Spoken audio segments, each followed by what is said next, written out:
to free the hostages and destroy Hamas. Israeli Prime Minister Benjamin Netanyahu is planning to conquer the entire Gaza Strip. That's right. U.S. Ambassador to Israel Mike Huckabee tells CBN News that people should be praying for Israel and for the safe return of the hostages. Chris Mitchell reports from Jerusalem.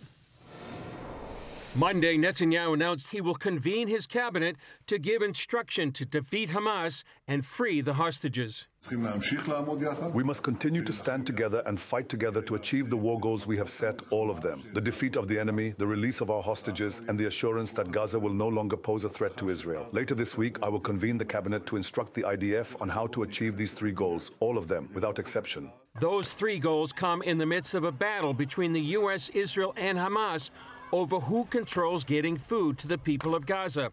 Friday, U.S. Ambassador to Israel Mike Huckabee accompanied Middle East envoy Steve Witkoff to visit the Gaza Humanitarian Foundation to report on the U.S.-Israeli-backed effort that's provided more than 100 million meals to hungry Gazans in the past 2 months. The most important thing I saw was the efficiency of the GHF operation, which, by the way, Hamas hates. They said it was their second most important thing to get rid of if they're going to have a deal to let the hostages go. What does that tell you? It's working. Huckabee also talked to some of the people at the distribution site. They don't want Hamas there anymore. They're sick of them. But they're also have no mood to have the PLO or Fatah or one of the other Palestinian organizations run Gaza in the future. So I think it's moving in the right direction.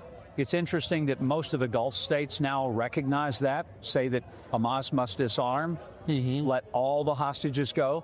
Maybe we need to get that message to France, the UK, Canada, and Ireland. All of those countries are calling for the establishment of a Palestinian state. What I'd say to them is, you've given Hamas a wonderful gift. You've made it much easier for them to hold on to the hostages.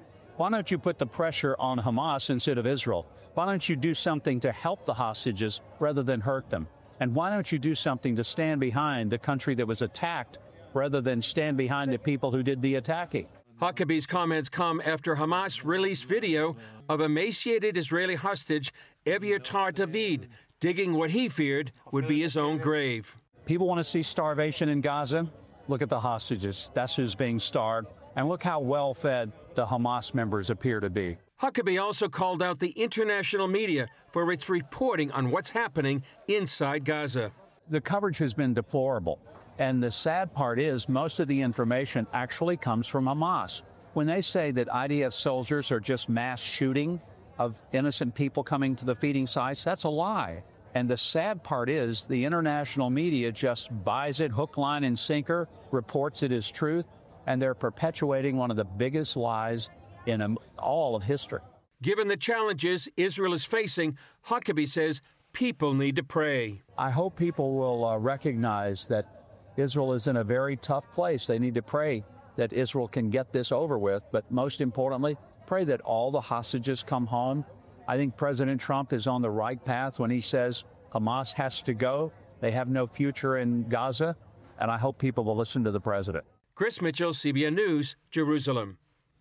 Thanks, Chris. We heard Ambassador Huckabee call out the international media, and who can blame him? Of course, footage of emaciated Jews apparently digging their own grave with the mental anguish of thinking you're doing so, you would think would be a lead story for multiple days, but it's a blip on the screen. It's certainly got Benjamin Netanyahu's attention as he and his cabinet now plan next steps in